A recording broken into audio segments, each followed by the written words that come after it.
सनातन पर उठ रहे सवालों का जवाब क्या है? कि धर्मस्य तत्वम निहितम गुहाय। भागवत और राम कथाओं में विविधता का रहस्य क्या है? तो एक ही व्यक्ति अलग अलग कैरेक्टर्स में प्रकट हो रहा है, तो अलग अलग अवतारों में ईश तत्व का विभिन्न गुण प्रकट होता है। कहीं मर्यादा का प्राकट्य है, कहीं लीला का प्राकट्य है, कहीं 16 गुण संपन्नता है। शाकाहार और मांसाहार की सबसे सटीक सनातन व्याख्या क्या है? हर व्यवस्था को तीनों गुणों में बांटा है। तो जो मांसाहार करता है वो तमोगुण प्रधान व्यक्ति है। पूजा पाठ से जुड़ी शंकाओं का समाधान कैसे हो? आज के जमाने में जो जनता, दुनिया, सामान्य लोग सनातन धर्म को जानते हैं, वो 80% सुनी हुई बातों से लिप्त है। गौड़ीय परंपरा वंश के आचार्य श्री पुंडरीक गोस्वामी जी से खास मुलाकात। आज अपने देश में जहां कुछ लोग ऐसे हैं जो सनातन धर्म को मिटा देने की बात करते हैं, लेकिन वहीं कुछ ऐसी महान विभूतियां भी हैं जो अपना सर्वस्व लुटाकर सनातन धर्म का प्रचार प्रसार कर रही हैं। नमस्कार दोस्तों, मैं हूं देश त्रिपाठी और द कर्मा चैनल पर आपका एक बार फिर से बहुत बहुत स्वागत करता हूं। दोस्तों, आज हमारे साथ विराजमान है देश विदेशों में श्रीमद् भागवत पुराण की कथा अमृत को बरसाने वाले पुंडरीक जी महाराज। तो आज हम महाराज जी से सनातन धर्म तथा उससे जुड़े कुछ प्रश्नों पर चर्चा करेंगे। प्रणाम गुरु जी, आपका बहुत बहुत स्वागत है। प्रणाम प्रणाम भगवान। मैं बहुत आज आनंदित और कृतकृत्य हूँ कि मुझे द कर्मा शो में कुछ धर्मा की चर्चा करने का अवसर मिल रहा है। बहुत बहुत आभार आपका। महाराज जी, जब हम धर्म की बात करने ही जा रहे हैं तो हमारा सबसे पहला प्रश्न ये उठता है कि आखिर धर्म है क्या, या फिर हमारे धर्म को क्या हिंदू धर्म कहना चाहिए या फिर सनातन धर्म कहना चाहिए? धर्म की परिभाषा क्या है महाराज जी?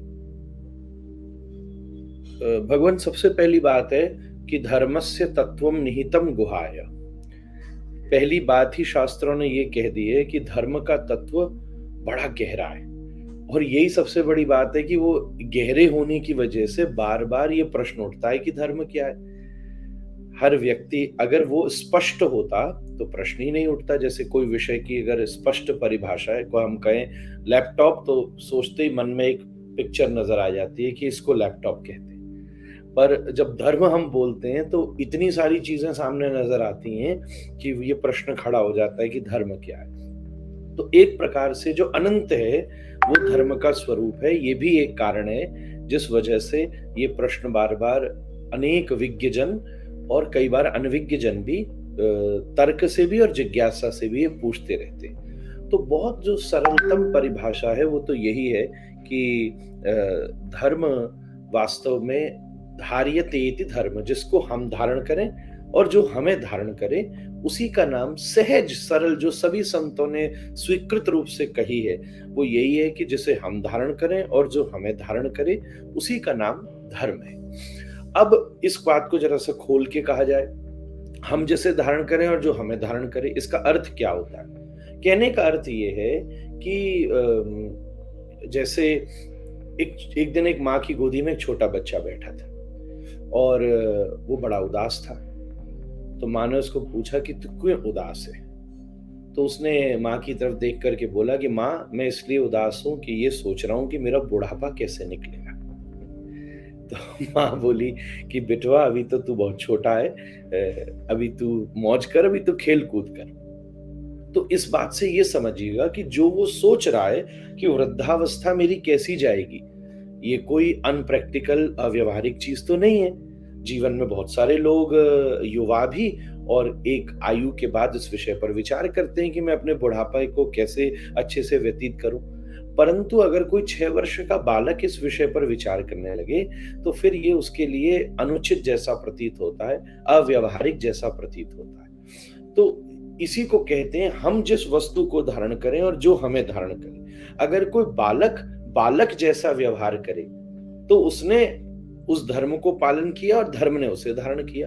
और कोई वृद्ध जैसे व्यवहार को करे तो वृद्ध ने जो वृद्धता का अनुशासन है उसे स्वीकार किया और जो उसके नियम उसने अगर कोई वृद्ध बालक जैसा व्यवहार करने लग जाए तो कई बार प्रश्न चिन्ह खड़ा हो जाता है। तो इसी प्रकार से हम जिस वस्तु को धारण करें और जो हमें धारण करे, सहज रूप में उसी को धर्म कहा जाता है। अगर मैं और उसको विस्तृत रूप से कहूं तो अनंत धर्म की परिभाषाएं, और वो सामाजिक धर्म, फिर लौकिक धर्म, फिर पारिवारिक धर्म अनेक रूपों में घटित होता है। परधर्म, पर गीता ने बिल्कुल दो शब्दों में एक जगह धर्म को स्पष्ट किया है, स्वधर्म निधनम श्रेय परधर्म भयावह। एक होता है स्वधर्म, एक होता है परधर्म। स्वधर्म का अर्थ होता है मैं इस समय जिस व्यवस्था में हूं, जिस आयु में हूं, जिस देश में हूं, जिस काल में हूं, जिस परिस्थिति में हूं, जिस वर्ण में हूं, जिस आश्रम में हूं, उस सब का अवलोकन करते हुए मैं अपने निज धर्म का पालन कर रहा हूं। जैसे मैं अगर गृहस्थ में हूं तो मेरा गृहस्थ धर्म है, और अगर कोई सन्यासी है तो वो पर धर्म है, वो सन्यासी का धर्म है। तो इस प्रकार से स्वधर्म और परधर्म, तो धर्मस्य तत्वम निहितम गुहाय। फिर भी मैं कई बार अपनी कथाओं में एक बात कहता हूं, ऐसे तो फिर से धर्म कंफ्यूजिंग सा हो गया, मैंने आपको 36 चीज और बता दी, पर मनुष्य ने एक सुंदर बात कही कि 10 धर्म के लक्षण हैं। धृति क्षमा दमोस्तेयम शौचमिंद्रिय निग्रह धीर विद्या सत्यम क्रोधो दशकम धर्म लक्षण। ये 10 धर्म के लक्षण हैं, जिसमें धृति, क्षमा, सुचिता, पवित्रता, सत्य, अक्रोधता आदि आदि, ये जिसमें प्रतीत हो वही श्रेष्ठ धार्मिक व्यक्ति के रूप में स्वीकार होता है। ये सभी लक्षण राम में है, रामो विग्रहवान धर्म, क्योंकि राम साक्षात धर्म के स्वरूप है। अब आपने एक बात कही, क्या धर्म को हिंदू या सनातन कहा जा सकता है? एक चीज समझिए, हमारे यहाँ मेल विषय आया धर्म। पहले तो धर्म शब्द ही संस्कृत का, जैसे मजहब शब्द उर्दू या फारसी आदि का, रिलीजन शब्द अंग्रेजी का। तो हमारे यहाँ जब केवल धर्म कह दिया जाता है तो इसका मूल अर्थ यही होता है, वो विषय जिसको वेद ने कहा है, वो विषय जिसको शास्त्र ऋषि मुनि इस भारतीय परंपरा की, आर्ष परंपरा के व्यक्तियों ने जिस पर अपना अभिमत, अपना विचार, अपना अनुभव और अपनी भविष्य की त्रिकाल दृष्टता को व्यक्त करते हुए मानवीय मूल्यों को जिस रूप में स्थापित किया है, हम केवल अगर धर्म भी कहते हैं तो फिर बात स्पष्ट हो जाती है। जैसे मजहब कहते ही एक इतिहास, एक परंपरा, एक शब्द, एक स्थान सबका पता चल जाता है। रिलीजन कहते ही एक स्थान, एक मजहब, एक परंपरा का पता चल जाता है। तो धर्म कहते ही पता चल जाता है कि भाई ये तो संस्कृत का शब्द है, तो जो संस्कृत के आर्ष विज्ञ जन है उन्हीं के द्वारा इस पर कुछ कहा गया। तो धर्म शब्द के साथ उसका एक गुण बताया गया कि ये क्या था। जैसे कोई धर्म जब ये आने लगी कि जी हमारा धर्म 2000 साल पहले शुरू हुआ, कि हमारा धर्म 1000 साल पहले शुरू हुआ, कि हमारा धर्म 500 साल पहले शुरू हुआ, जब इस तरीके की चीजें समाज में आने लगी, तब फिर हमारे आर्ष मुनियों ने कहा कि फिर ऐसा करो कि ये जो धर्म है ये सनातन है। ये 2000 साल नहीं, 1000 साल नहीं, 500 साल नहीं, ये तो एटर्नल है, अंग्रेजी में कहूं तो सार्वभौम है, सदा से, जब से जीवन है, जब से मानव है तब से इस धर्म है। बल्कि मानव जब नहीं भी है, हमारे यहाँ जो त्रिपद विज्ञान है उसमें जो ईश्वरीय सत्ता है उसमें भी धर्म का अस्तित्व विद्यमान होता है। तो इस दृष्टि से जब से प्रकृति है तब से ये धर्म है, इसलिए उसका शब्द जोड़ा सनातन धर्म। अब उसी चीज को और आगे ले जाया गया, एक शब्द आया हिंदू शब्द। सही देखा जाए हिंदू शब्द की अनंत परिभाषा है। मुझे जो एक बड़ी अच्छी परिभाषा लगती है वो यही है कि हिमालय का ही और समुद्र को संस्कृत में इंदु कहते हैं। हिंदुस्तान का अर्थ होता है कि जो स्थान हिमालय से इंदु के बीच में अवस्थित है।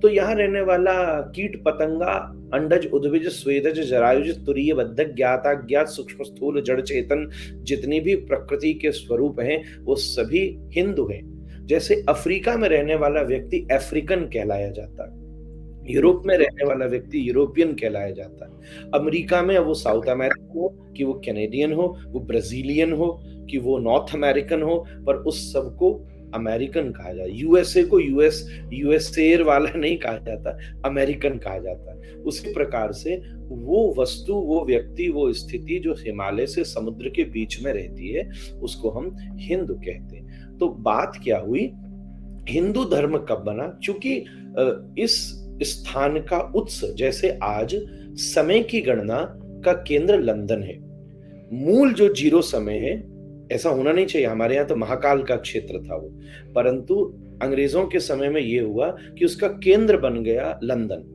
उसके हिसाब से IST घट जाता है। आज के बालकों के हिसाब से मैं बात करूं कि भाई भारत 4 घंटे आगे, कि अमेरिका 6 घंटे पीछे, कि ऑस्ट्रेलिया 10 घंटे आगे, केंद्र वो है, उसके बाद चारों तरफ बन गया। तो उस प्रकार से क्या हुआ कि जब अलग अलग प्रकार के महापुरुषों के द्वारा जब विविध प्रकार के धर्मों का स्वरूप स्थापित किया गया और उनका विस्तार अलग अलग क्षेत्र में होने लगा, अलग अलग क्षेत्रों में, पहले तो सार्वभौम पृथ्वी ही एक मानवीय धर्म, ये जो वैदिक सनातन धर्म है, इसको अनुपात करती थी, पर धीरे धीरे धीरे धीरे किन्हीं भी कारणों से कई बार प्रभाव भी था और कई बार दबाव भी था, दोनों चीजों ने काम किया दुनिया भर में। तो प्रभाव, अभाव और दबाव, कई बार अभाव की वजह से किसी ने धर्म को पकड़ लिया, किसी बार कोई व्यक्ति किसी चीज से प्रभावित भी हो गया, और कई बार दबाव भी दिए गए दुनिया भर में। तो अभाव, प्रभाव और दबाव की वजह से जब अलग अलग धर्म दुनिया में प्रभावित होने लगे, जब क्रिश्चियनिटी का विस्तार होने लगा, इस्लाम का विस्तार होने लगा, तब उस समय एक शब्द जुड़ा कि भाई हिंदू धर्म। फिर ये धर्म जिसका केंद्र हिमालय से समुद्र के बीच के क्षेत्र में प्रकट हुआ, जहां 12 ज्योतिर्लिंग है, जहां सारी की सारी देवियों के स्थान है, जहां 7 पुरियां हैं, जहां 4 धाम है, जहां इसका एपिसेंटर है, आज की बात में कहूं, तब एक शब्द जुड़ गया, हिंदू शब्द। बाद में उस हिंदू शब्द ने थोड़ा राजनीतिक मोड़ भी ले लिया, इसलिए उसको अलग तरीके से देखना शुरू कर दिया। जो थोड़ा एक्सट्रीमिस्ट बिहेवियर है उसके प्रति हिंदू शब्द का प्रयोग होने लगा, फिर सोचा गया सनातन शब्द का। पर अगर आप केवल धर्म शब्द का भी प्रयोग करते हैं तो अर्थ, मेरी दृष्टि से, सबका अपना मत हो सकता है, पर आप धर्म शब्द का भी प्रयोग करते हैं तो मुझे लगता है कि वो पर्याप्त है। महाराज, जैसा आपने बताया, बहुत ही स्पष्ट रूप से बताया। महाराज, ग्रंथ में एक सूक्ति आती है, एक श्लोक के माध्यम से मैं आपको बताना चाहूंगा कि श्रूयताम धर्म सर्वस्वम श्रुत्वा चैवावधार्यताम आत्मनः प्रतिकूलानि परेशान न समाचरेत्। मतलब इन्होंने तो डंका बजाए कह दिया कि जो हमारे धर्म जो बिल्कुल जो निचोड़ है वो यही है कि आत्मनः प्रतिकूलानि परेशान न समाचरेत्, यही हमारा धर्म है। तो ये किस विषय में है, ये जो कि आपने स्पष्ट किया बहुत ही सहज रूप से, लेकिन ये इसमें क्यों इतना डंका बजाया गया, क्यों घुमाया गया इस चीज को? देखिए, पहली बात ये है कि जैसे मैंने आपसे कहा, स्वधर्म निधनम श्रेय परधर्म भयावह। उस समय जो धर्म का स्वरूप था वो ऐसा तो था नहीं कि मैं कुछ और मानता हूं, आप कुछ और मानते। अनंत देवी देवताओं को मानने वाले, अनंत पथ परंपराओं को मानने वाले, जब संप्रदायवाद का भी उदय नहीं हुआ था, उस समय भी जो वैदिक मूल धर्म के रूप में स्थापित था चारों तरफ, उस समय धर्म की 2 स्वरूपताएं थी, मेरा धर्म और आपका धर्म। तो मेरा धर्म और आपके धर्म में अंतर क्या पड़ता था? मेरा धर्म और आपके धर्म का प्रभाव पड़ता था वहां की कालखंड, समय, मैं कहूंगा लोकेशन, मैं कहूंगा आयु, और 2 शब्द और जोड़ूंगा, वर्ण और आश्रम। इन सब से फिल्टर होकर के स्वधर्म और परधर्म इसका निर्णय होता था। जैसे अर्जुन श्री कृष्ण से कह रहा है कि मुझे युद्ध नहीं लड़ना, तो वो तो धर्म के अनुकूल की बात कह रहा है। वो कह रहा है मुझे नकांक्षे विजयम कृष्ण, मैं तो सहिष्णु हो गया हूं प्रभु, मैं मार करके क्या करूंगा, मुझे स्वर्ग की जाके क्या करूंगा। तो बड़ी सन्यासियों की सी बात कर रहा है। तो भगवान ने उसको यही बात बताई कि अभी युद्ध के मैदान पे जो तू ये बात कह रहा है इसका रेलेवेंस नहीं है, तू ज्यादा बुद्धिमान मत बन अपने बात को। ये जो तू बात कह रहा है परधर्म की बात है, ये स्वधर्म की बात नहीं है। तो जब धर्म को स्वधर्म और परधर्म के विषय में तोला जाता है, तब आपके द्वारा उक्त श्लोक श्रूयताम धर्म सर्वस्व, सबके धर्म के विषय में सुना जाए, जब ये श्लोक कहा गया, तब तो हम किसी धर्म शब्द को जूडिज्म, जैनिज्म, इस्लाम या क्रिश्चियनिटी के तरफ पर नहीं तोल सकते। जब ये श्लोक कहा गया, समय का विचार किया जाए, तो धर्म था वर्णों के आधार पर, आश्रम के आधार पर, स्थान के आधार पर, उपासना के आधार पर उस क्षेत्र में इस विषय का विस्तार किया गया। भ्रातृधर्म क्या है? अब जैसे अर्जुन के समय दो चीजें हैं, एक तो वो योद्धा है तो युद्ध का धर्म, और सामने उसके कौन खड़े? रिश्तेदार, तो भ्रातृधर्म। परिवार, जो कह रहा शाला संबंधिनस्तथा, जो मेरे परिवार के धर्म, मेरे गुरुजी सामने खड़े, मैं क्या करूं? तो यहां अब दो धर्मों के बीच में विवाद आ रहा है। एक वो योद्धा की तरह जो उसको युद्ध लड़ना है, और दूसरा जो उसके सामने संबंधी खड़े। तो भगवान ने ये बात कही है कि तू स्वधर्म का विचार कर। तो श्रूयताम धर्म सर्वस्व श्रुत्वाम सैव अवधार्यता।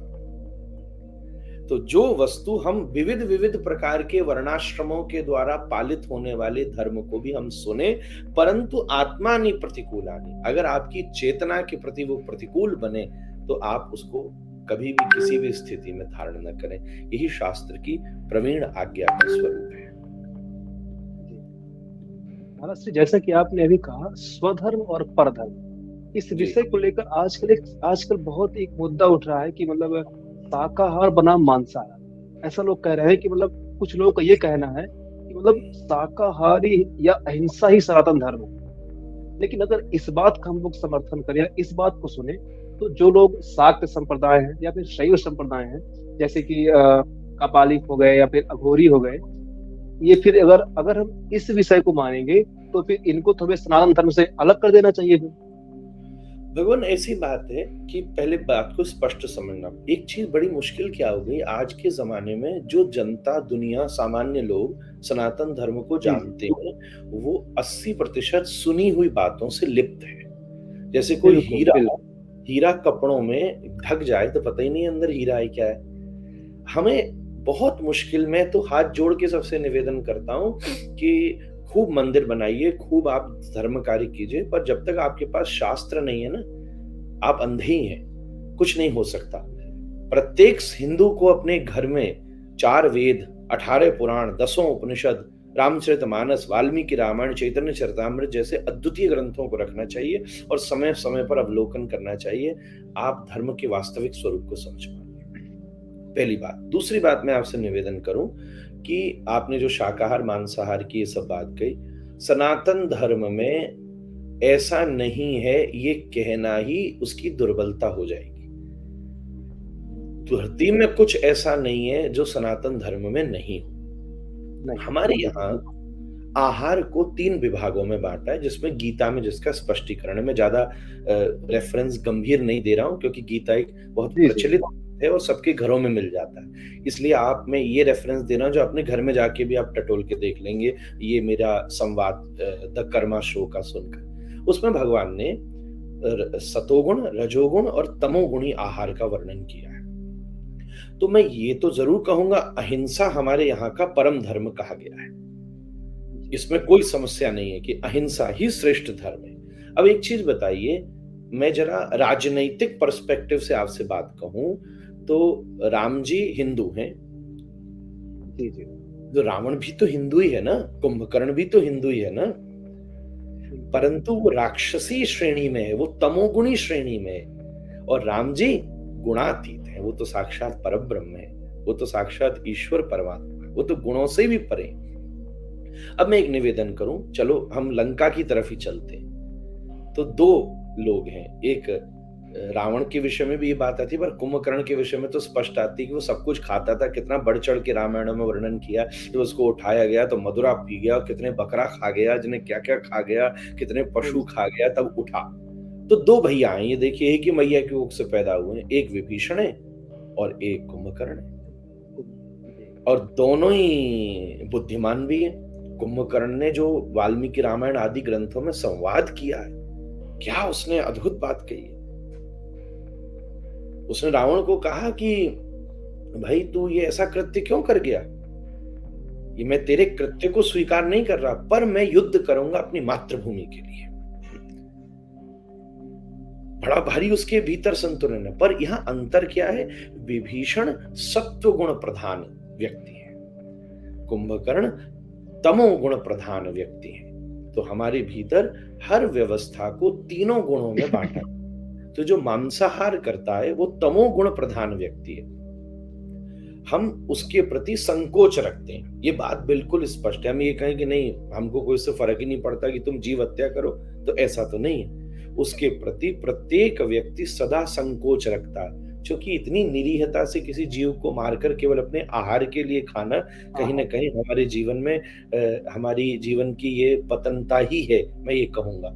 पर फिर भी हम ये नहीं कह सकते, क्योंकि सनातन धर्म का स्वरूप बहुत विस्तृत है भैया, यहाँ ऐसा नहीं है, बहुत बड़ा है। पूजा भी तमोगुणी पूजा, तंत्र की पूजा तमोगुण प्रधान होती है, कई की पूजा रजोगुण प्रधान होती है। अरे यहाँ तक कि देवता भी तीनों विभागों में बटे हुए। तंत्र में जब उसी देव और देवी के जो एक हम भिन्न स्वरूप को लेते हैं तो वो तमोगुण प्रधान शक्ति है। फिर कोई कोई रजोगुण प्रधान शक्ति है और कोई कोई सत्वगुण प्रधान शक्ति है। काली जो है उनका स्वरूप अलग है।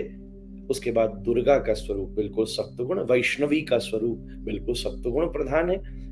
इस प्रकार से हमारे यहाँ देवता भी है, जो इंद्रादि देवता हैं ये सब रजोगुण प्रधान देव। अरे यहाँ तक कि ब्रह्मा विष्णु महेश ये तीन भी तीन गुण के ही स्वरूप को द्योतक होते हैं। तो ये वेद शास्त्रों में स्पष्ट रूप से उल्लेख प्राप्त हुआ है। तो मेरा ऐसा मानना है कि मैं आपके इस प्रश्न पे उत्तर तो यही दूंगा कि हमें सनातन धर्म का स्वरूप बहुत बड़ा है, इसलिए पर प्रोत्साहित यही किया गया है, इसी बात का संदेश दिया गया है कि प्रकृत व्यक्ति को शाकाहारी रहने से वो उसके हृदय में सत्वगुण प्रधानता आएगी, मतलब मनुष्यत्व की उसे प्राप्ति होगी। आदि शंकर का शब्द है ना, मनुष्यत्वम मुमुक्षत्वम महापुरुष संशया।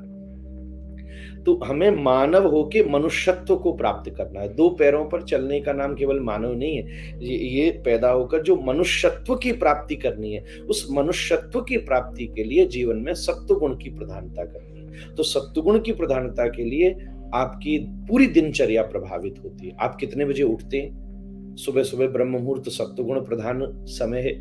उसी प्रकार आप क्या पहनते हैं, पहनना भी आपके सत्वगुण। यहां तक कि तिलक में भी अंतर है। कोई कोई तिलक तमोगुण प्रधान होता है, जो बढ़िया सुंदर बसंती तिलक है, हम लोग गोपी चंदन जब पूरा तिलक लगाते हैं तो वो सत्वगुण प्रधान होता है। तो अपनी पूरी क्रियाकलाप में, भाषा में, शब्दों में सत्वगुण। अब आप एक चीज देखिए, आप संस्कृत में गाली दे ही नहीं सकते, कोशिश भी कर ली तो बनानी पड़ेगी। और अगर दो चार है भी, जैसे धर्म धुरंधर आदि शब्द हैं हमारे कोश में वर्णन है, तो वो भी बड़ी मीठी सी लगती। अच्छा, कोई अंग्रेजी भाषा बोलता हूं, मैं अंग्रेजी दुनिया भर घूमता हूं और अंग्रेजी भी पढ़ा लिखा हूं, जैसे स्लैंग की तरह, जैसे हिंदी बोलने वाला राम राम जी बोल देता है ना, कहीं पर भी बड़ी आसानी से राम राम जी, अरे राम राम, अरे राम राम, अरे क्या हो गया राम राम जी। अपने उत्तर प्रदेश और मध्य प्रदेश और कहीं भी जाइए, राम राम तो भारत की आत्मा है। पर अंग्रेजी में, मैं आपकी स्क्रीन पर नहीं बोल सकता, पर जो एफ वर्ड है वो इतना ज्यादा आसान है कि पूरी दुनिया में घूमने वाला हर व्यक्ति अपनी स्लैंग भाषा में बोलते चलते कैजुअली उसका यूज कर लेता है। इसलिए उस भाषा का गुण अलग है। हिंदी आदि भाषा में प्रशंसा भी की जा सकती है तो गाली भी दी जा सकती है, पर संस्कृत में तो किसी की गाली दी, निंदा की जा सकती है, गाली तो किसी को दी ही नहीं जा सकती। इसलिए संस्कृत भाषा तो सत्वगुण प्रधान है, भाषा में भी अंतर है। इस दृष्टि से हमें भोजन को सत्वगुण प्रधान करना चाहिए। उसमें भी शाकाहार है, शाकाहार में भी सत्वगुण भोजन का अलग नियम है। कुल आप एकादशी या नवरात्रि आदियों में व्रत रखते हैं तो जैसा अन्न वैसा मन, आप जैसा अन्न खाएंगे वैसा मन आपको प्राप्त होगा। जब आप पशु की हत्या करते हैं उसको कितनी पीड़ा होती है, रक्त बहता है, कष्ट होता है, तो उसका प्रिंट उस भोजन में होता है और वो आपके स्वभाव के ऊपर ले आता है। ये भोजन का सहज विज्ञान है। ब्रह्मार्पणम ब्रह्म हवि। श्री कृष्ण ने गीता में श्लोक कहा कि भोजन ब्रह्म है और अंदर जठराग्नि भी ब्रह्म है, तो ब्रह्मार्पण ही ब्रह्म को किया जा रहा है। तो अगर आप किसी आहार में ब्रह्म का दर्शन कर रहे हैं तो कम से कम वो आहार तो ऐसा होना चाहिए जो ब्रह्मवत लगे, पशुवत तो नहीं लगे।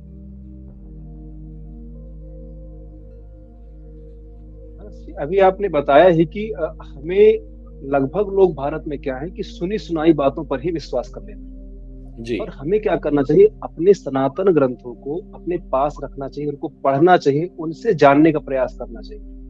लेकिन एक लाइन बहुत बहुत पहले से प्रचलित है कि यन्न भारतम तन्न भारते, कि जी। मतलब महा कि मतलब महाभारत में जो भी है वो सब कुछ भारत में हुआ है।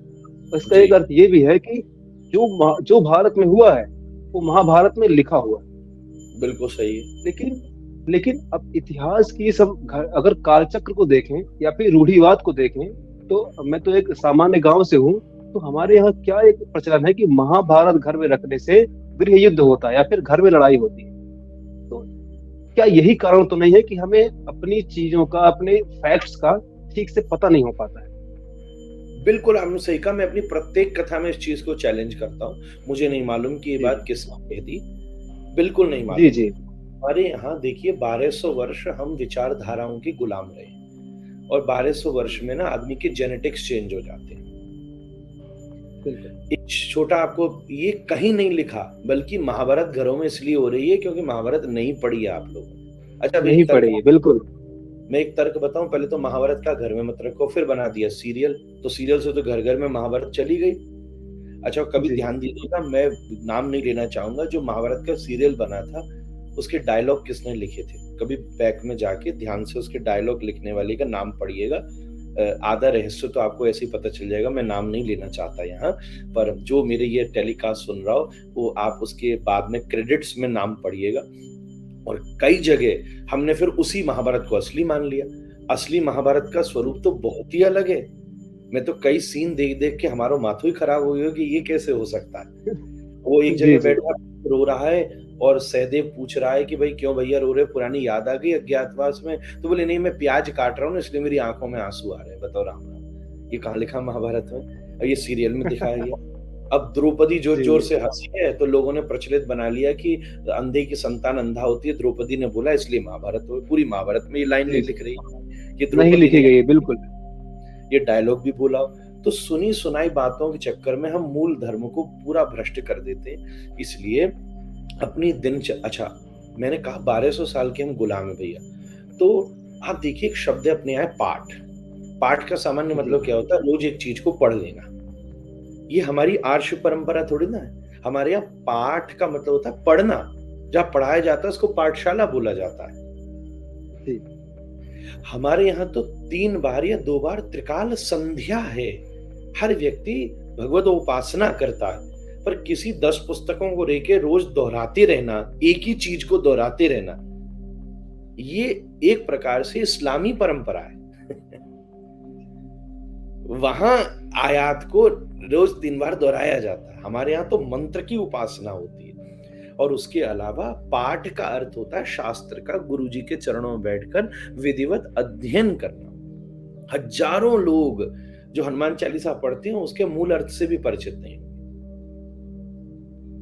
इतना झंझट हो गया। मैं हाथ जोड़ के निवेदन करना चाहूं, बहुत बुरा माने तो मुझे माफ कीजिएगा, 99% लोगों को आरती तक करना नहीं आता। जी जी आरती उतनी देर नहीं होती जितनी देर गाया जाता है। गाने और आरती का कोई संबंध नहीं। आप पंचोपचार में अगर दर्शन कीजिए, नारद पंचरात्र अगम आदि का आश्रय लीजिए, चरणों में इतनी बार घुमाना है देवता के, नाभि में इतनी बार, मुख में इतनी बार और सर्वांग में इतनी बार। गायन कितनी देर भी चलता रहे। आपको कभी उसका प्रतिरूप देखना तो हमारे राधारमण मंदिर में आके देखिएगा। कोई गायन से आरती नहीं होती, आरती विधि से होती है। गायन में तो नाम कीर्तन चलता है, गा कुछ भी लीजिए, उसमें फर्क नहीं है, पर आरती का अपना उपक्रम है। इस आरती में इतनी बत्ती लगती है, उसके बाद धूप ऐसे होती है। ये सब चीजें हम खो बैठे, केवल ये कहने की सरल कर लो, सरल कर लो, पर भाई दवाई विधि तो विधि रूप से ही घटित होती है। जी जी महाराज।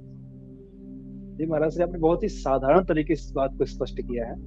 महाराज श्री, आप तो भागवत कथा का वाचन न केवल देश में ही विदेशों में करते आ रहे हैं, वो तो आप सभी जानते हैं। लेकिन एक बहुत ही अहम मुद्दा है, अहम विषय है, जो कि फिलहाल कुछ दिनों से उठा है कि व्यास जी ने समस्त महाभारत लिखी, भगवान श्री कृष्ण का बचपन से लेकर के बहुत ही विराट चित्रण किया, और श्रीमद् भागवतम में भी 12 स्कंद में भगवान के चरित्र का, भगवान के जीवन का, उनके अवतारों का, उनकी लीला का वर्णन किया। और इसी तरह से ही महाभारत में भी 1 लाख श्लोकों की जो गणना होती है, और 12 स्कंद भागवतम में भी आते हैं। लेकिन कहीं पे भी राधा रानी का जिक्र नहीं है। ये सवाल तो एक बहुत ही आजकल का बहुत सहज सवाल है, लेकिन मैं ये मेरा ये आपसे जानना चाहता था मैं, और आपके माध्यम से मैं बताना चाहता था जनता को कि वहीं अगर हम बात करें ब्रह्म वैवर्त पुराण की, जो कि व्यास जी के द्वारा ही उल्लिखित है, वहां पे राधा रानी को जी को बिल्कुल जो कि परमेश्वरी है, परमेश्वरी बताया गया। अब इस विषय मतलब इस मैं कह रहा हूँ इस ढंग में या इस तरीके में व्यास जी की क्या सोच रही होगी, क्योंकि भगवान श्री कृष्ण के समस्त चरित्र को महाभारत में भी, भागवतम में भी और ब्रह्म वैवर्त पुराण में भी बताया गया, लेकिन राधा रानी को इधर से हटा के, क्योंकि पूरी तरह से हटा देना, एक भी श्लोक में, एक भी कोई सूक्ति में कहीं भी राधा रानी का जिक्र न करना, और एक जगह बिल्कुल राधा रानी जी को ही परमेश्वरी बता देने के पीछे क्या क्या कारण क्या रहा होगा महाराज से? देखो, व्यास का विचार तो व्यास स्वयं ही कह सकते हैं, व्यासोच्छिष्टम जी जगत जी सर्वम। व्यास, जी सारा जगत व्यास का उच्छिष्ट है। पर मैं क्योंकि व्यासपीठ पर बैठता हूँ, इसलिए थोड़ा बहुत जो मैं उनको आत्मसात करता हूँ, क्योंकि वो ही बोलते हैं व्यास पर बैठकर, तो मेरा ये अनुभव ये कहता है कि हम, व्यास तो स्वयं भगवान है। और दूसरी बात है कि भगवान का किस कार्य में क्या स्वभाव रहा होगा, इसको कहना किसी साधारण जीव के लिए बड़ा कठिन है। दूसरे नंबर की बात यह है, आपने प्रश्न ये पूछा कि कहीं गौण क्यों रखा और कहीं प्रकाशित क्यों रखा। प्रश्न ये है जी जी मूल, है जी कि नहीं है ये प्रश्न नहीं है या नहीं है उसका उत्तर अलग होगा। पर कहीं गौण रखा या कहीं प्रकाशित रखा, उसका कारण बहुत सारे हो सकते हैं। उसके कारण ये भी हो सकते हैं कि, अब मैं बहुत साधारण आपको दृष्टांत कहूँ, कभी कभी कोई रामलीला होती है, जैसे जनकपुर की तरफ या बक्सर या बिहार की तरफ जो जनकपुर या भाव वाले लोग हैं, जब उस तरफ रामलीला होती है ना, तो वहां पर रामलीला राम जी के जन्म से लेके विवाह तक की होती है। कभी आप जनकपुर में जाके रामलीला देखिएगा, वहां वनवास का वर्णन नहीं किया जाता है। तो वहां उनका भाव क्या है, वो तो सब सीता जी के हैं, राम जी को अपना दामाद मानते हैं, तो बोले हम तो यहीं तक की लीला के आस्वादन किए हुए हैं। तो वो प्रसंगवत वहां पर उतना ही प्रसार करते हैं रामलीला में। उसी प्रकार से भैया, आपने कहा श्री कृष्ण का संपूर्ण चरित्र, आज तक श्री कृष्ण को संपूर्ण श्री कृष्ण भी नहीं जान सके, वो इतने अनंत है, उनको कौन जान पाया आज तक। इसीलिए श्री कृष्ण का संपूर्ण चरित्र क्या 2 ग्रंथों में लिखा जा सकता है? हजारों बार राम का चरित्र लिखा गया, रामायण शतकोटि अपार, हजारों के बाद भी अभी भी कोई ना कोई नई बात हम लोगों को रोज नई प्रतीत होने लग जाती है। तो पहली बात यह है कि महाभारत का उद्देश्य क्या है। महाभारत का उद्देश्य श्री कृष्ण के चरित्र को लिखना नहीं है भैया, बात समझिएगा। जी जी महाभारत का उद्देश्य श्री कृष्ण के चरित्र को लिखना नहीं है। महाभारत का उद्देश्य है, पंचम वेद के रूप में उसको स्थापित किया गया, संहिता है, वेद के त्रिपथ सार विज्ञान को एक घटनाक्रम के अनुपात में व्यक्त करके उस मूल धर्म की, जय शास्त्र की स्थापना करना। अगर केवल कृष्ण चरित्र ही होता तो फिर तो बहुत सी बातें उसमें लिखने की आवश्यकता ही नहीं थी। उसके केंद्र कृष्ण नहीं है, उसके केंद्र धर्म है। तो अगर ऐसे प्रसंगवत, ऐसी व्यवस्थावत उसकी कोई आवश्यकता ही नहीं पड़ी, तो उस शास्त्र का उद्देश्य वो नहीं है। इसी प्रकार से भागवत शास्त्र का उद्देश्य भी केवल कृष्ण चरित्र नहीं है। मैं तो भागवत को हरि कथा कहता हूं। वहां तो वामन जी का भी प्रसंग है, नृसिंह का भी प्रसन्न है, वहां तो अनेक प्रसंग है, वहां तो राम जी की भी कथा आई है। फिर बताइए, तो इसीलिए भागवत में भी जिस प्रकार का संकेत प्राप्त होता है, उस प्रकार के उद्देश्य से श्री सुखदेव जी ने भागवत का मुख्य वो जो स्वरूप बना, वो इस रूप में बना कि भाई परीक्षित को 7 दिन में सुखदेव जी को कथा सुनानी थी, तो उन्होंने उसकी रूपरेखा को तद्वत सुनाया। एक चीज और मैं कहूं, सुखदेव जी ने वो सुनाया जो परीक्षित ने जिज्ञासा करी। आप नवम स्कंद के अंतिम अध्याय में देखिए तो सुखदेव जी ने तो 2 श्लोक में पूरी कृष्ण कथा सुना दी थी। कभी नवम स्कंद के अंतिम 2 श्लोक देखिएगा, और इतना कह के सुखदेव जी कृष्ण को विश्राम कर चुके थे। कुछ श्लोक में राम कथा सुनाई, उसमें एक श्लोक तो बड़ा प्रसिद्ध है जिसमें पूरी रामायण आ जाती है, गुरुवर्थे त्यक्त राज्य विचरदन वनम पद्म पद्भ्याम प्रियाय। उस प्रकार से नवम स्कंद के अंतिम 2 श्लोकों में जातो गत पितृगृहात् ब्रजमेधितार्थो हत्वा रिपून् सुतसतानि कृतोरुदार उत्पाद्य तेषु पुरुषः कृतभिः समीजे आत्मानमात्मनिगमं प्रथयन् जनेषु पृथिव्या सवै गुरुवरं क्षपयं कुरूण मत्थ समुत्तकलिना युधभूपचम्बत् दृष्टा विदूय विजये जयमुद्विघोष्य प्रोच्चोद्धवाय च परम समगात् स्वधाम। प्रोच्चोद्धवाय, उद्धव को उपदेश दिया, और स्वधाम, ठाकुर जी अपने गोलोक धाम पे फिर से विराजमान हो गए। पितृगृहात से, कारागार से लेके स्वधाम तक के इन 2 श्लोकों में पूरी कृष्ण कथा सुना के सुखदेव बाबा चुप हो गए, भाई तेरे लिए इतना बहुत है। तो फिर परीक्षित बोला कथितो वंश विस्तारो, भाई आप तो विस्तार से सुनाइए। फिर उसने वहां कुछ प्रश्न किए कि महाभारत में ऐसा क्या हुआ वो बताइए, ये 2 एक ही मैया से 2 बच्चे कैसा पैदा हो गए ये बताइए। थोड़ा जब प्रसंग सुनाने लगे तो परीक्षित की जिज्ञासा के अनुसार सुखदेव जी ने भागवत सुनाई। तो वो जिज्ञासा के दायरे में जो जो विषय आता रहा वो सुखदेव जी कहते रहे। ये भागवत का स्वरूप है। आप बिल्कुल उसके विषय को स्पष्ट समझ। परीक्षित ने राम जी के विषय में ज्यादा पूछा नहीं, क्योंकि राम जी की कथा पुरानी थी, राम जी की कथा उनको सुनाई जाती थी बचपन से। राम जी के चरित्र को ही राजाओं को सुनाया जाता, तो वो राम के चरित्र पर चलने का प्रयास करते थे बचपन से, वो तो पाठ्यक्रम में था उनके। तो वो परीक्षित तो राम जी के विषय में जानता था, इसलिए जब 2-4 श्लोक में सुनाए तो उसने ज्यादा कुछ नहीं पूछा, बोले ठीक है गुरु जी मुझे याद है, मैं जानता हूं इस विषय में। पर श्री कृष्ण से उसका मूल संबंध था, उसका बड़ा प्रेम था, बड़ा स्नेह था, तो उसने वहां पहले अध्याय में कुछ प्रश्न किए। अच्छा, इसी प्रकार से अब राधा रानी का मुख्य विषय रास आता है। तो रास वाले विषय में आप कथाओं में जिन प्रसंगों को बढ़ चढ़कर वर्णन सुनते हैं ना, वो जैसे पूरा नंदोत्सव, कितनी भागवत में घंटों तक नंदोत्सव गाया जाता है, भागवत में 2 श्लोकों में वर्णन है बस उसका। ये तो फिर वक्ताओं की कहनी है जो उसका वर्णन किया गया है। इतना लंबा चौड़ा एक श्लोक में सज करके आइए। अच्छा, पूरी माखन चोरी लीला, आप पूरी मूल भागवत में माखन चोरी लीला का मुझे वर्णन सुनाइए, कहां लिखा है? फिर इतनी उसके जो सब संतों ने उसके साथ अपनी अनुभूति को विस्तार से जोड़। जैसे अभी जन्माष्टमी थी, तो मेरे मन में इच्छा हुई कि मैं ठाकुर जी का छठी उत्सव मनाऊं, तो मैंने भागवत जी देखा। एक की जगह संकेत है, जहां पूतना आई है तो छठी उत्सव हो रहा था बस। और यहाँ सूरदास जी को देख लीजिए, ओहो, छठी पर पद लिख दिए, कितने ब्रज के कवियों ने पद पर पद लिख दिए। तो संकेत सूत्र से उसका विस्तार होता है।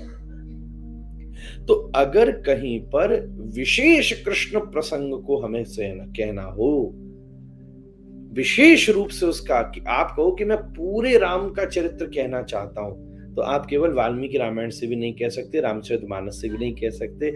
आपको नाना पुराण निगमा गमसम्मतम यत्, सबका आश्रय लेना पड़ेगा। तब गोस्वामी जी ने रामचरित्र का निर्माण किया है। और अभी भी कोई सीरियल बना लो, कोई कथा कह लो, अलग अलग रामायणों का आश्रय लेकर के राम का चरित्र कहा जाता है। उसी प्रकार से जब राधा के संबंध की जिज्ञासा आएगी, तो जहां जहां पर उनके संकेत प्राप्त होते हैं, उन संदर्भों में उसका प्रकाश हम लोगों को प्राप्त होता है। ये व्यास जी का शास्त्र के प्रति मंशा है। जो प्रश्न पूछा जा रहा है, आप मुझसे प्रश्न कर रहे हैं, मैं उत्तर दे रहा हूं। मैं उस दायरे से परे तो नहीं जा सकता। आप मुझसे राधा रानी के विषय में पूछ रहे हो, मैं आपको ये बताने लग जाऊं सीता जी कहां कहां लिख रही हैं, तो गड़बड़ हो जाएगी। मैं रुक्मणी के विषय में कहने लग जाऊं तो गड़बड़ हो जाएगी। तो परीक्षित जिस समय आया, लगभग श्री कृष्ण महाभारत के समय में अबाउट 60 इयर्स लीला कर चुके थे। लगभग उनकी आयु 60 की थी, मैं ये नहीं कहूंगा, भगवान तो कालातीत थे, पर इस धरती पर लगभग 60 वर्ष हो चुके थे। परीक्षित ने उस समय जो महाभारत के परिवेश, द्वारिका के लोगों से उसने भेंट करी है, ये जो सब संदर्भ है, और उसने फिर कुरुक्षेत्र में जब मिलन हुआ उस समय कुछ व्रजवासियों से भेंट की है, तो वो जो उसने जिज्ञासा की, श्री सुखदेव जी ने उन सब लीलाओं को सहज से कह दिया। ये इसका स्वरूप है। और तो कृष्ण ही राधा रानी है, अलग नहीं है जी।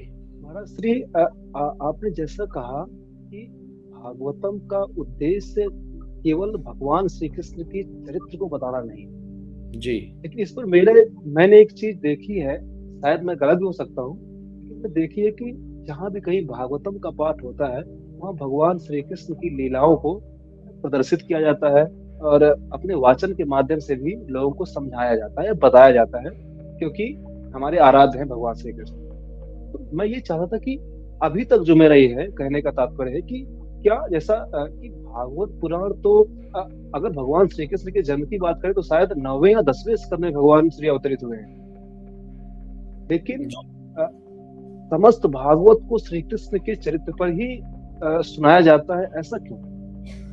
ये तो भैया अपनी अपनी बात है, जो जैसी जिज्ञासा सामने आती है सुना। अब आप जी हमें जी सुने तो नहीं, मेरे तो सब कुछ ही श्री कृष्ण है, पर मैंने ऐसा देखा कि जी बड़े बड़े व्यक्ति सन्यासी महात्मा भी भागवत कहते हैं, राम जी जी भक्त भी भागवत कहते हैं। तो ऐसा क्योंकि एक चीज और भी है, भागवत में ना 10 विध लक्षण है। अब ये बहुत टेक्निकल प्रश्न हो जाएगा। सर्ग विसर्ग स्थान पोषण ऊति मनमंत्र ईशानु कथा निरोध मुक्ति और आश्रय, उसमें जो निरोध स्कंद है वो 10वें स्कंद है जिसमें कृष्ण कथा की प्रधानता है।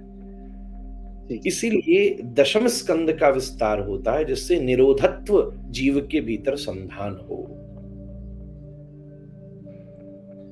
और फिर 11 मुक्ति है और 12 आश्रय स्कंद है। तो यहाँ इन स्कंदों से तत्व का प्रवेश होता है, इसलिए कृष्ण कथा को प्रधान रखा जाता है कि निरोध व्यक्ति के जीव के अंतःकरण में स्थापित हो सके।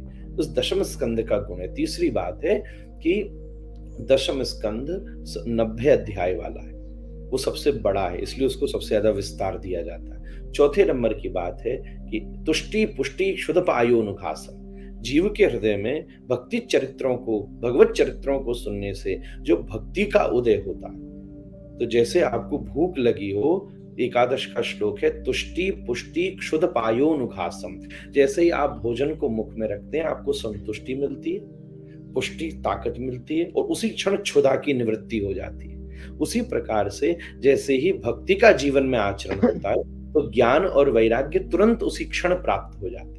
तो केवल ज्ञान और वैराग्य देना कठिन हो जाता है, पर जब भगवत चरित्रों का वर्णन करने से जीव के हृदय में भगवत भक्ति की जागृति होती है तो प्रसाद रूप में उसको ज्ञान वैराग्य की प्राप्ति हो जाती है। भागवत के तत्वार्थ का बोध करना तो परमहंसों के लिए भी कठिन है, इसलिए कृष्ण कथा के आश्रय में कृष्ण की मधुर लीलाओं का वर्णन करते हुए जीव के हृदय को विगलित करके उसमें भक्ति का सन्निधान किया जाता है। जी महाराज जी, मैं अपने पुराने प्रश्न को थोड़ा सा अपडेट करना चाहूंगा।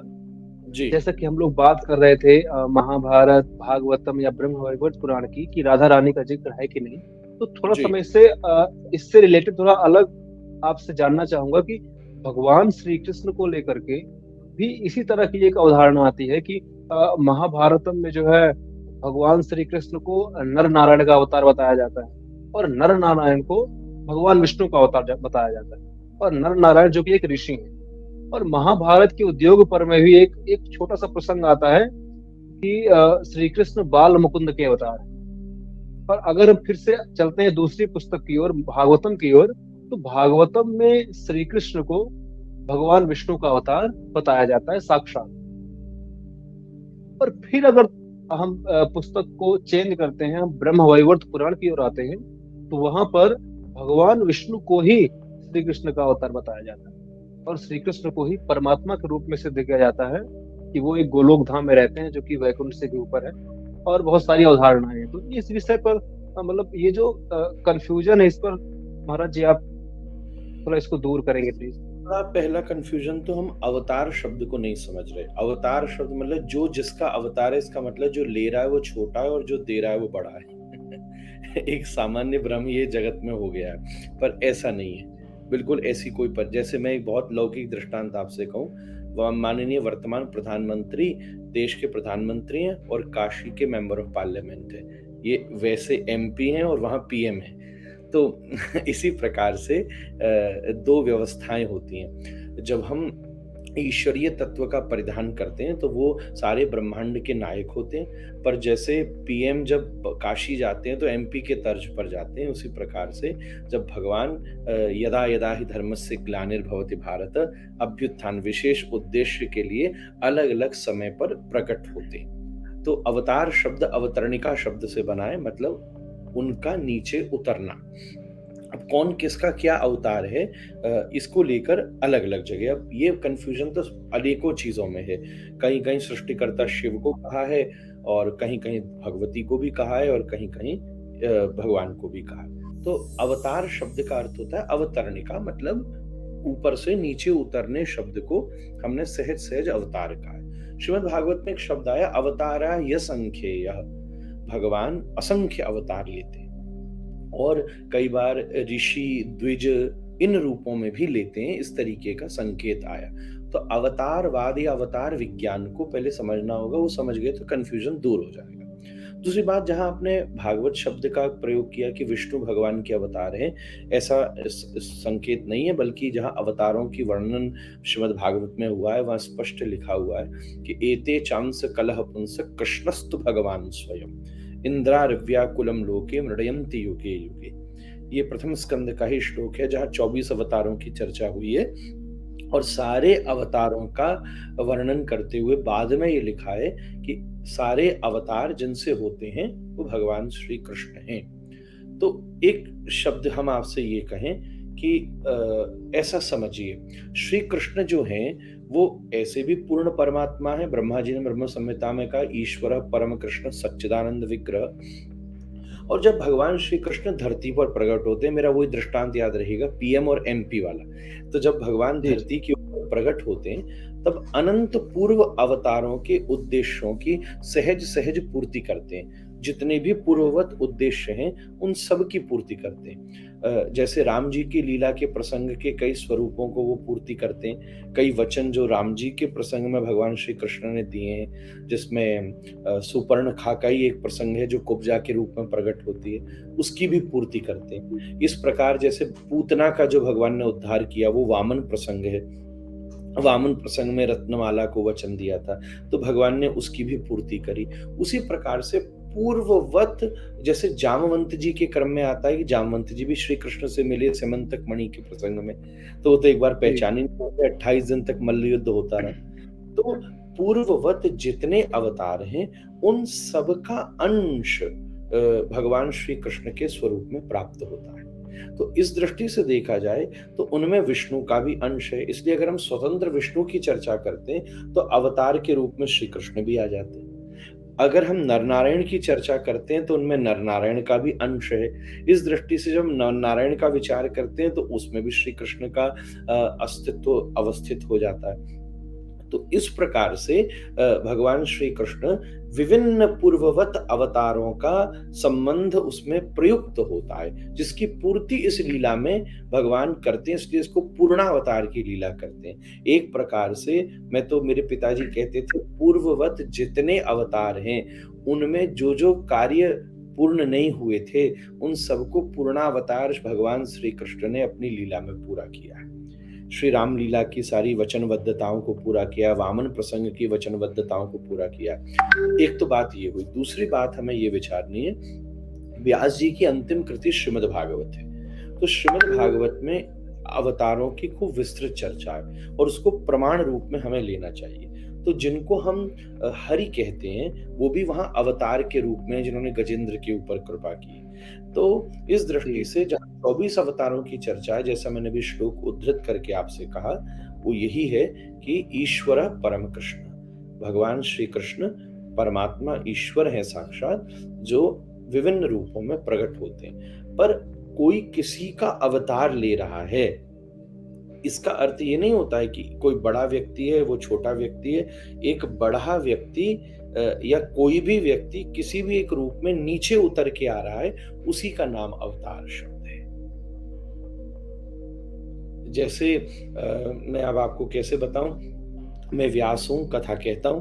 अब अगर मैं अपने स्कूल में जा रहा हूं तो मैं एक विद्यार्थी के रूप में जा रहा हूं, तो मैं तो हूं ही हूं, पर एक विद्यार्थी की तरह। मैं अपने घर में आ रहा हूं तो किसी के पति और किसी के पुत्र के रूप में आ रहा हूं। अपने बच्चों के स्कूल में जा रहा हूं तो पिता के रूप में जा रहा हूं। तो एक ही व्यक्ति अलग अलग कैरेक्टर्स में प्रकट हो रहा है। तो अलग अलग अवतारों में ईश तत्व का विभिन्न गुण प्रकट होता है। कहीं मर्यादा का प्राकट्य है, कहीं लीला का प्राकट्य है, कहीं 16 गुण संपन्नता है, कहीं अगर मैं अपने बच्चों के स्कूल की पेरेंट्स और टीचर मीटिंग में जाता हूँ और अगर मैं वहाँ एक बहुत बड़ा भागवत का आचार्य बन करके जाऊँगा, तो मैं उस अपने दायित्व की पूर्ति नहीं कर सकूँगा। वहाँ मेरा जो पितृत्व गुण है, वो ही मुझे प्रकाशित करना पड़ेगा। मैं अगर अपने स्कूल में जाता हूँ, तो मुझे अपने विद्यार्थी गुण को, अगर मैं अपने शिष्य के साथ बैठता हूँ, तो गुरु गुण को, और मैं अपने गुरुजी के साथ बैठता हूँ, तो अपने शिष्य गुण को मुझे प्रकाशित करना पड़ेगा। तो उसी प्रकार से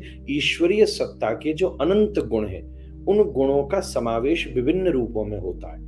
कहीं वो किसी गुण में शिवत्व के रूप में होता है, किसी गुण में ब्रह्मत्व के रूप में होता है, किसी गुण में विष्णुत्व के रूप में होता है, और फिर वही कुछ कुछ गुणों के समावेश से राम रूप, कृष्ण रूप, नृसिंह रूप, हरि रूप, इन सब रूपों में होता है।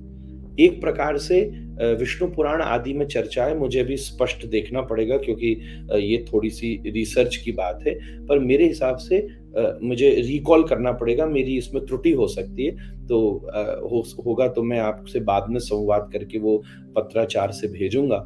लगभग 14 प्रकार के अवतार होते हैं, जिसमें एक प्रकार होता है जिसमें 10 अवतार आते हैं, एक प्रकार होता है जिसमें 24 अवतार आते हैं, एक प्रकार होता है जिसमें नर नारायण को भी एक अवतार रूप में स्वीकार किया गया है। इस प्रकार से उन अवतारों के उपक्रम को अलग अलग रूप में प्रकट किया है। आई थिंक मैंने एक जगह अपने फोन में उसका नोट बना करके रखा था, तो अगर मुझे सामने अभी खुल जाता है, आप मुझे एक क्षण का अवसर दें, तो मैं अभी थोड़ा सा आपके सामने उसका प्रकाश करूं। तो ये जानने का रहस्य बड़ा अद्भुत है। हाँ, जैसे एक होता है पुरुष अवतार, जिसको वेद में कहा गया सहस्त्र शीर्ष पुरुषः, जहां उनको पुरुष रूप में कहा गया। फिर एक होता है विमा अवतार। विमा अवतार में भगवान दो प्रकार से प्रकट होते हैं, एक साक्षात अवतार, एक आवेश अवतार। साक्षात अवतार किसको बोलते हैं? जहां साक्षात ईश्वर अपनी संपूर्ण क्षमताओं के साथ अवतरित होता है। और आवेश अवतार किसको कहते हैं? जब भगवान किसी के भीतर, जैसे आप में से भगवान बोल रहा है, ये नहीं बोलते, किसी में ईश्वरीय सत्ता प्रवेश करके और उस बात के को कह देती है। उसमें भी आवेश, आवेश बोलते हैं, जैसे इनमें किसी का आवेश आ गया, इसमें गुरु जी का आवेश आ, तो किसी में भगवत आवेश आ जाए, तो उसमें ईश्वरीय सत्ता आवेश रूप में आती है। और उसमें भी दो प्रकार से आती है, एक शक्ति आवेश, एक रूप आवेश। शक्ति, किसी में भगवान का स्वरूप प्रकट होने लग जाता है। श्री चैतन्य महाप्रभु के प्रसंगों में हम ये खूब सारी बातें सुनते रहते हैं। और एक जिसमें शक्ति का आवेश आ जाता है। हालांकि मैं उस चीज को नहीं मानता, फिर भी हम कई कई जगह देखते हैं कि किसी किसी में खास, अगर आप पुरानी जो हमारे यहाँ ट्राइबल्स हैं, ग्रामीण क्षेत्र हैं, आसाम की तरफ जाएं, उधर जाएं, जहाँ कहीं कहीं शक्ति स्वरूप किसी में प्रवेश करके और जीव का मार्गदर्शन करती है। ये भी आपने हमारे देश की परंपरा में देखा होगा। तो उसको भी फिलहाल महाराज से हाँ, आप बात करें। नहीं, फिलहाल महाराज से इसी विषय को लेकर शायद एक मूवी भी आई थी, शायद कांतारा करके, बहुत जबरदस्त, इसी चीज को संदर्भित करती थी। जी जी। और मेरे फोन की रिंगटोन भी उसी का संगीत है, मुझे बड़ी अच्छी लगी वो। जी जी जी। तो उसके बाद अंशावतार, फिर एक अंशावतार होता है, वो प्रसिद्ध शब्द है, आप जानते हैं, जिसमें भगवान की जो 16 कलाएं हैं, उनमें से कलाओं का अंश लेकर के भगवान प्रकट होते हैं। तो एक प्रकार से जैसे हनुमान जी जो हैं, उनको शंकर का अंशावतार कहना चाहिए, अंश है। उस प्रकार एक होता है पूर्णावतार, जिसमें पूर्ण भगवान, जिसको श्री कृष्ण का स्वरूप समझा जाता है। फिर उसी प्रकार से होता है विभूति अवतार, जिसमें कोई ना कोई 16 में से एक कला कम होती है। फिर एक होता है चतुर्व्यूह अवतार, जिसको हम राम लक्ष्मण भरत शत्रुघ्न, ये चतुर्व्यूह हैं, या वासुदेव प्रद्युम्न संकर्षण और अनिरुद्ध, इनको चतुर्व्यूह अवतार कहा जाता है। तो ये चतुर्व्यूह अवतार। फिर एक है गुणावतार, जिसमें सत्वगुण, रजोगुण और तमोगुण, इन तीनों का समावेश होता है। खास जिसमें दत्तात्रेय, जैसे दत्तात्रेय, उनमें तीनों का अनुभव है, तो इसको गुणावतार कहा जाता है। इसमें भी कई प्रकार से, एक प्रकार से राम, श्री कृष्ण और श्री परशुराम, इनको भी गुणातीत भेद से बताया गया है। खास जब आप देखिए परशुराम, लक्ष्मण और श्री राम तीनों मिलते हैं, तो तीनों ही तो अवतार हैं। जी जब वो प्रसंग आया रामायण का धनुष भंजन के बाद, जी एक सत्व प्रधान है, एक रज प्रधान है, एक तम प्रधान है, तो इनको कहते हैं गुणावतार। उस प्रकार एक होता है मनवंतरावतार, जिसमें जिन हरि ने गजेंद्र के ऊपर कृपा की थी, वो मनवंतरावतार है। जो महाराज मनु का एक मनवंतर जो होता है, जिसमें भागवत के अष्टम स्कंद में उसका वर्णन है, वैसे 72 मनवंतर होते हैं, तो उनमें भगवान मनवंतरावतार करते हैं। फिर एक प्रकार से होता है लीलावतार। जो लीलावतार हैं वो 24 हैं, जिनकी आप भागवत में चर्चा कर रहे हैं। जी जो प्रकट होकर कोई ना कोई लीला कर रहे हैं, उनको कहते हैं हम लीलावतार, जिनमें भगवान अनंत अनंत रूपों में प्रकट होते हैं। फिर एक और आपको बात बताऊं, एक होता है अर्चावतार, जो कि मंदिरों में प्रकट होता है। जैसे श्रीरंगम प्रकट हो गए, बद्रीनाथ प्रकट हो गए, तिरुपति हमारे राधारमण लाल जी प्रकट हो गए। इन अवतारों, इन स्वरूपों की भी तो स्वतंत्र लीला है। जैसे श्री कृष्ण का एक लीला है। अब श्री कृष्ण द्वारिकाधीश के रूप में बैठे तो उनकी अपनी लीला है, श्रीनाथ जी के रूप में अपनी लीला है, राधारमण जी, राधा वल्लभ जी, बिहारी जी के रूप में अपनी, तो इनको कहते हैं अर्चावतार। मंदिरों में भगवान के अर्चावतार, रामानुज दर्शन में इसको बड़ा महत्व दिया गया है, ये अर्चावतार है। फिर इसी में होते हैं नैमित्तिक अवतार, जो कि किसी विशेष प्रयोजन के लिए कहीं कहीं प्रकट हो जाते हैं। जैसे सूरदास के सामने भगवान श्री कृष्ण प्रकट हो गए, तो भगवान श्री कृष्ण तो द्वापर में हुए थे। जैसे मीरा ने भगवान का दर्शन किया है, इनको कहते हैं हम नैमित्तिक अवतार। और एक अंतिम शब्द है, वो है नित्यावतार, जो नित्य भगवान का एक स्वरूप आपकी उपासना में, अर्चा में। तो जैसे राम जी साकेत में रह रहे हैं, श्री विष्णु वैकुंठ में रह रहे हैं, श्री कृष्ण, ये कौन है? नित्य स्वरूप है, जो कि अपने अपने धाम तीर्थ में सतत रूप से विद्यमान। तो ये अवतार की बड़ी भारी श्रृंखला है। अगर हम इसकी ABCD जान लेंगे, जैसे कोई संस्कृत की व्याकरण पढ़ ले तो उसके लिए भ्रमित नहीं है, अगर नहीं पढ़े तो समझेगा कहाँ संधि हो रही है, कहाँ विच्छेद हो रहा है, कहाँ लट लगा रहा है, कहाँ लोट लगा, सब उसका माथा खराब हो जाएगा। तो इस प्रकार से गणित है, फिर भ्रम नहीं होता। तो जो मूल ईश तत्व है, जैसे एक चांदी है, चांदी से आज आपने शेर और दुर्गा दोनों बना दी, तो चांदी से बनी।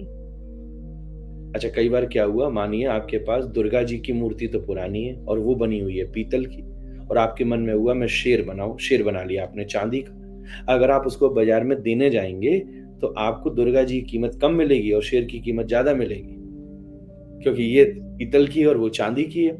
अब आपके मन में हुआ कि भाई ये तो ऐसा करता हूं मैं, ये शेर तो काम का ठीक नहीं है, तो सुनार को दिया आपने चांदी और उसको कहा भाई एक काम कर, तू इसके भोलेनाथ बना दे, तो देवी और भोलेनाथ साथ में बैठ जाएंगे। तो उसने उसी चांदी को गला करके फिर भोलेनाथ बना दिया। तो जो ईश तत्व है वही इन विभिन्न अवतारों के रूप में प्रकट होता है। अब प्रश्न उठता है कि वो ईश तत्व क्या है? तो कोई कहता है निर्गुण निराकार है, कहीं कहता है विशिष्टाद्वैत है, कोई कहता है शुद्धाद्वैत है, कोई है द्वैताद्वैत है। तो इसमें फिर संप्रदायों का उपक्रम आता है। पर श्री ब्रह्म संहिता में ब्रह्मा जी कहते हैं वो ईश कौन है? जैसे चांदी भी तो एक गुण है ना, चांदी का आकार होना, ये होना वो अलग चीज है, पर चांदी भी तो एक गुण है कि वो सिल्वर होगी, ऐसी होगी, इतना हार्ड मटेरियल है। तो वो ईश तत्व कौन सा है? उस ईश तत्व को ही कृष्ण तत्व कहते हैं। हम कृष्ण तत्व की जो लीला अवतार का पक्ष है, केवल उसी को जानते हैं।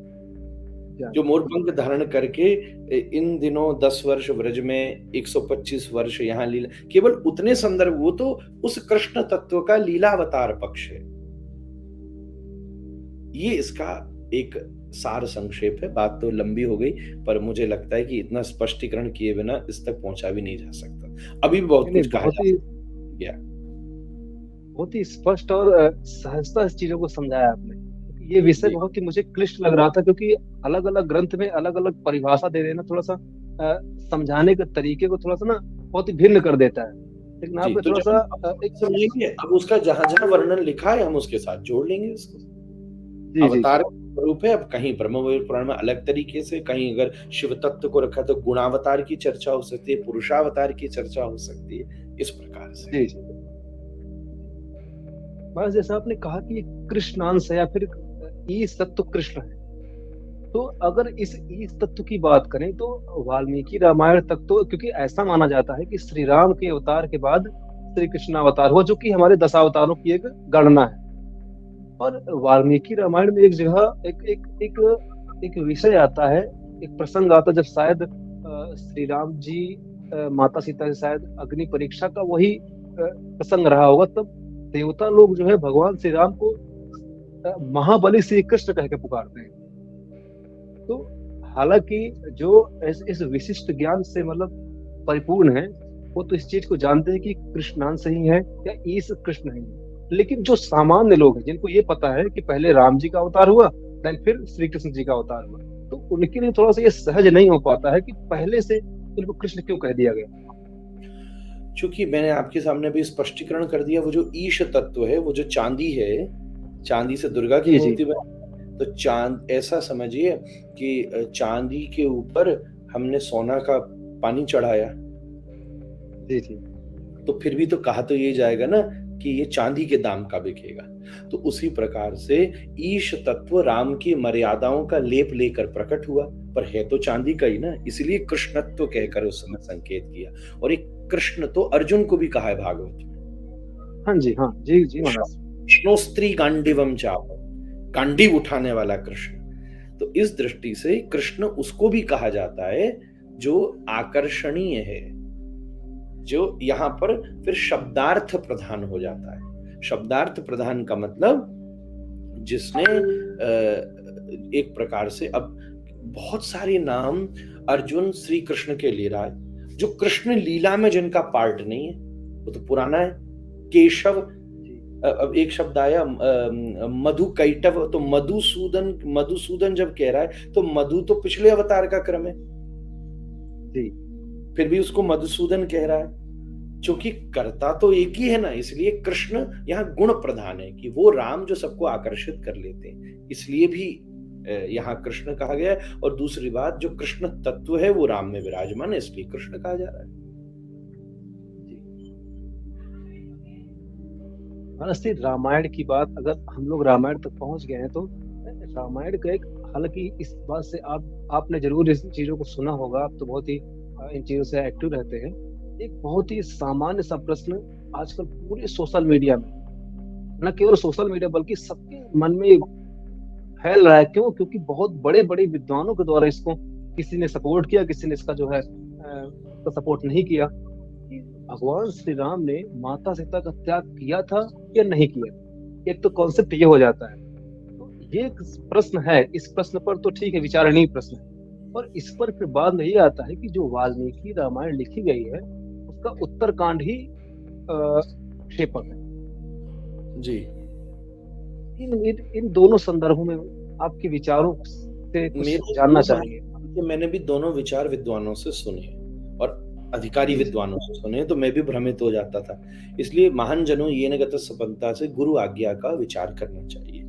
तो अगर मेरे गुरुदेव को मैं दादा गुरुजी के विषय में कहूँ तो उनका भी मत यही था कि वाल्मीकि रामायण को छोड़ के धरती कोई रामायण और नहीं है जहां पर उत्तरकांड को लेकर के संकेत हो। तो उनका ये कहना था कि बौद्ध काल के समय इस प्रसंग को वहां पर कहीं ना कहीं जोड़ दिया गया उत्तरकांड का। तो जब मेरे गुरुजी ने भी इस बात को संकेत किया तो मैं अपने गुरु से तो आगे नहीं जा सकता।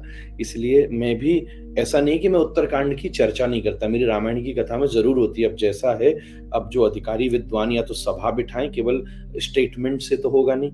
आप केवल मतांतर करें तो पब्लिसिटी पा सकते हैं, बस और कुछ नहीं। या तो फिर धर्म सभा बैठे, पब्लिशर्स के सामने विचार करे, और अगर सच में ऐसा है तो उसे हटाए, या ये बात कह दे कि अब जो है हम तो इसको ऐसे ही चलाएंगे, तब तो ये विवाद होगा समाप्त। नहीं तो केवल स्टेटमेंट्स होते रहेंगे, और स्टेटमेंट्स में मैं अपना स्टेटमेंट दूं तो मैं वही दे सकता हूं जो मेरे गुरुजी ने मुझे बताया। तो मैं उनकी कथाओं में जो क्लिप भी मैं डाल सकता हूं। मेरे गुरुदेव भारतवर्ष के उच्चतम विद्वानों में से एक रहे, जो बड़ी बड़ी धर्म सभाओं के बीच में बोलते रहे, पूज्यपाद श्री अतुल कृष्ण गोस्वामी जी महाराज। तो फिर उन्होंने भी इस बात, हालांकि वो भी उत्तरकांड का प्रवचन तो करते थे, उस अपनी कथा में उसको भी कहते थे, पर संकेत में ये भी कहते थे कि ऐसी प्रतीति होती है कि इसको बाद में बौद्ध काल के समय इस विषय को जोड़ा गया है। एक तो बात ये रही। दूसरी बात है कि अगर सीता जी का त्याग शब्द बहुत बड़ा है, सीता त्याग मत करिए। मेरे पास तो, मैं भी पिछली अपनी रामायण की कथा में एक काव्य पाठ सुना रहा था, तो मैं अगर वो काव्य पाठ सुना दूं तो बहुत ही बात दूसरी हो जाएगी। जहां पर जी जी महाराज। भगवान कह रहे हैं, सीता जी राम जी के पास पहुंची और बोली, हे प्रिय सुनो, इन महलों में अब मैं और नहीं रह सकती। महारानी पद पर रह आसीन, जन जन का क्षोभ न सह सकती। एक गुप्तचरी को भेजा था, वो समाचार ले आई है। सीता स्वीकार नहीं जन को, घर रावण के रह आई है। जन जन का मत स्पष्ट ये है, चहु ओर हो रही चर्चा। सुनकर हृदय छलने होता है, पर सत्य तो सत्य होता है। मर्यादा जिसने लांगी है, महारानी कैसे हो सकती। फिर जहां उपस्थिति प्रजा न हो, क्या अग्नि परीक्षा हो सकती। हे प्रभु, प्रजा के इस मत ने मुझको भावुक कर डाला। मैं आहत हूं, अति विचलित हूं, मुश्किल से मन संभाला। पर प्रजा तंत्र में प्रभु मेरे, हम प्रजा के सेवक होते हैं। प्रजा हित में प्राण त्याग की शपथ भी तो हम लेते हैं। महारानी पद से मुक्त करें। हे प्रभु, आपसे विनती ये है, हे मर्यादा के प्रहरी, तुम मेरी होती कहाँ गिनती है। अश्रुमय नयनों से प्रभु ने तब सीता वदन निहारा था विद्रोही भाव युक्त जो मुख सुकोमल प्यारा था। गंभीर स्वर में कहा प्रभु ने, सीते हमको सब ज्ञात है, पर तुम शुद्ध हृदय नारी, निर्मल तुम्हारा गात्र है। ये भूल प्रिया कैसी तुमको, बिन अपराध करूं दंडित। मैं राजा हूं पर पति भी हूं, सोचो तुम ही क्षण भर किंचित। राजा के रूप में न्याय करूं तब भी तुम पर आक्षेप नहीं। एक पति रूप में विश्वास मुझे, निर्णय का मेरे संक्षेप यही। सीता ने देखा प्रभु अधीर, कोई त्रुटि नहीं ये कर बैठे। राजा का धर्म एक और भी है, बोली सीता सीधे सीधे। हे प्रभु मेरे, जिस क्षण तुमने राजा का पद स्वीकार किया, पुत्र पति का धर्म भूल प्रजाहित लक्ष्य तुम्हारा था। मेरे कारण विचलित न हो, न निंदा के ही पात्र बने हैं। धर्म लोक रंजन का इस क्षण तत्काल अब इसे पूर्ण करे। महारानी के साथ साथ मैं आर्य कुल की नारी हूं, इस प्रसंग से आहत हूं। क्या अपमानित ही मेरा अधिकारी हूं। प्रमाणित कुछ नहीं करना है। अध्याय सिया का बंद करें। प्रभु राज सिंहासन उसका है, जिसको प्रजा स्वयं प्रसन्न करे। है विश्वास अटल मुझ पर, हे प्रिय आपकी बड़ी दया। ये कहकर राम के चरणों में सीता ने अपना शीश धरा। हो विभल श्री राम झुके, सीता को तुरंत उठाया था। है कठोर ये राज धर्म, जो क्रूर घड़ी से ये लाया था। सीता को लाकर हृदय समीप श्री राम दृढ़ ये हो बोले, है प्रेम शाश्वत प्रिया हमें, भला कौन तराजू ये तोले। मेरी नारी सम्मान हित, रावण कुल का संहार किया। मैंने नारी सम्मान हित, रावण कुल का संहार किया। कैसे सह सकता हूं बोले, अपमानित हो मेरी प्राण प्रिया। दृढ़ निश्चय कर राजधर्म का पालन आज मैं करता हूं। हे प्राण प्रिय, हे हृदयहीन, तेरी इच्छा पूरी करता हूं। होकर करबद्ध सिया ने तब श्री राम को मौन प्रणाम किया। सब सुख समृद्धि त्याग सिया ने, नारी गर्मा को मान दिया। मध्य रात्रि लखन के संग, त्याग अयोध्या गई सिया। प्रजा में भ्रांति ये फैल गई कि श्री राम ने सिया का त्याग किया। आपको धन्यवाद। श्री शिखा कौशिकी की ये कविता ही मेरा सबसे बड़ा जवाब है। अब इसको कैसे घुमाना, अब अगर यही बात है कि मूल में नहीं था और बाद में जोड़ा है, तो फिर कवियां अपने अपने भाव से उस विषय को प्रस्तुत कर सकते हैं। तो मैं तो इस कविता को सुना देता हूं कि सीता ने विनय किया, जहां पर मेरा सम्मान नहीं है, मैं खुद ही वहां नहीं रह सकती, पर आप राजधर्म का पालन कीजिए और हे भगवान मुझे जाने दीजिए। मैं वाल्मीकि आश्रम में चित्रकूट के समय रही थी, मुझे वहीं रहकर भजन करने दीजिए। जगत को पता चले कि नारी के सम्मान और आत्मसम्मान का स्वरूप क्या होता है। रावण के यहाँ राम ने सीता का सम्मान किया है और अयोध्या में सीता का आत्मसम्मान बचा है। वहां सम्मान बचा है, यहाँ आत्मसम्मान बचा है। मैं तो यही सदा ही बात कहता हूं। त्याग का मतलब भावपूर्ण कविता है। प्रभु राम जी ने जब सीता जी को गई, दूसरा विवाह नहीं किया, सुंदर वस्त्र नहीं पहने, कोई उत्सव नहीं किया। किसी उत्सव का वर्णन नहीं आता किसी भी रामायण में। राम गंभीरता से अपने राजधर्म का निर्वाह। त्याग का मतलब होता है तो अब तो छोड़ो, अब तो मौज करो। उस समय तो वैसे ही 3 दशरथ के विवाह थे, राम जी भी कर लेते। इस बात को इमेच्योरिटी से नहीं समझा जा सकता। बड़ा जिगरा बड़ा चाहिए सीताराम के चरित्र को समझने के लिए। अल्पज्ञ और अनविज्ञ और केवल अपनी राजनीतिक रोटी सेकने के लिए को कुछ भी बोल सकता है, वो पर किसी शास्त्र विज्ञ भावुक व्यक्ति से सिया राम के चरित्र को सुनना चाहिए।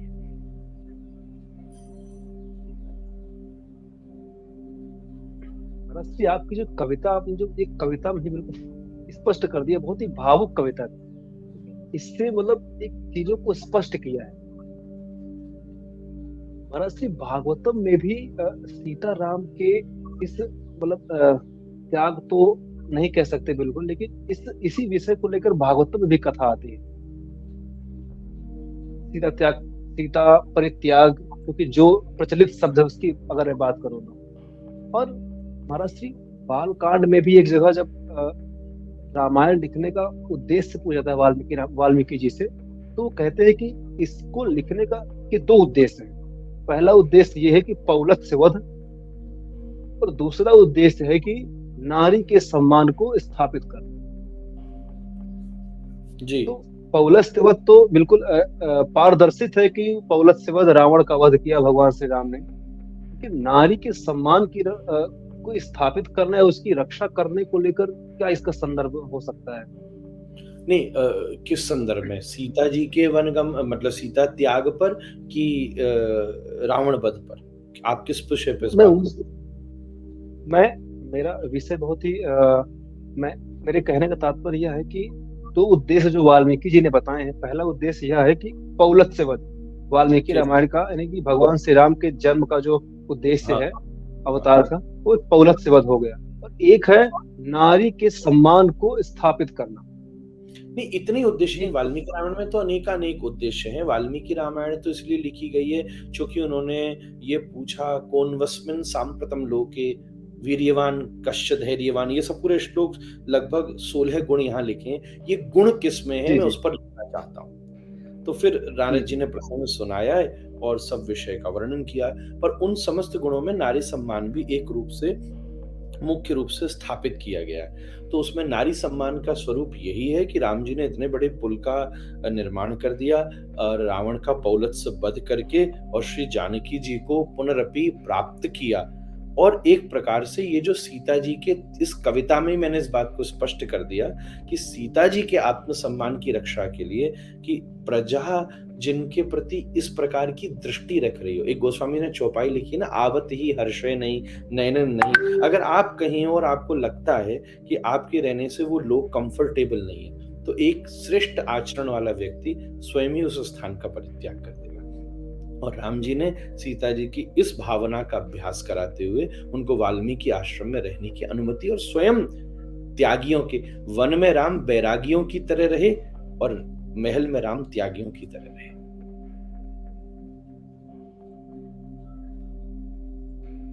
महाराज से बहुत बहुत धन्यवाद आपका। आपने इन समस्त प्रश्नों का जो इनका जो निचोड़ हो सकता है, जिनका मर्म हो सकता है, आपने बहुत सहज तरीके से हमको बताया, और हम आपके माध्यम से जरूर सामान्य नागरिकों तक पहुंचाने का प्रयास करेंगे जी। और जल्द कभी आपके दर्शन की, अगर भगवान ने चाहा तो जरूर आपका दर्शन करेंगे और आपसे साक्षात्कार करेंगे। तो दोस्तों, जैसा कि आपने देखा कि महाराज श्री पुंडरीक जी ने धर्म के इतने विशेष कणों को इतने सहजता से बताया है। तो दोस्तों, अगर आपको हमारी ये पेशकश पसंद आई हो तो लाइक शेयर जरूर करें, और अगले इंटरव्यू के लिए हम किसको नामांकित करें, किसको लेकर के आए, हमें कमेंट में जरूर बताएं। बहुत बहुत धन्यवाद। नमस्कार। क्या सोचती हैं सनातन से जुड़ी विभूतियां? भारतवर्ष को किस रूप में देखना चाहती हैं सनातन से जुड़ी विभूतियां? विश्व को क्या देना चाहती हैं सनातन से जुड़ी विभूतियां? क्या है उनकी जीवन शैली? क्या है उनका सनातन धर्म? सनातन से जुड़ी हस्तियों की प्रेरणा देने वाली बातचीत सनातन टॉक्स देखिए सिर्फ द कर्मा पर।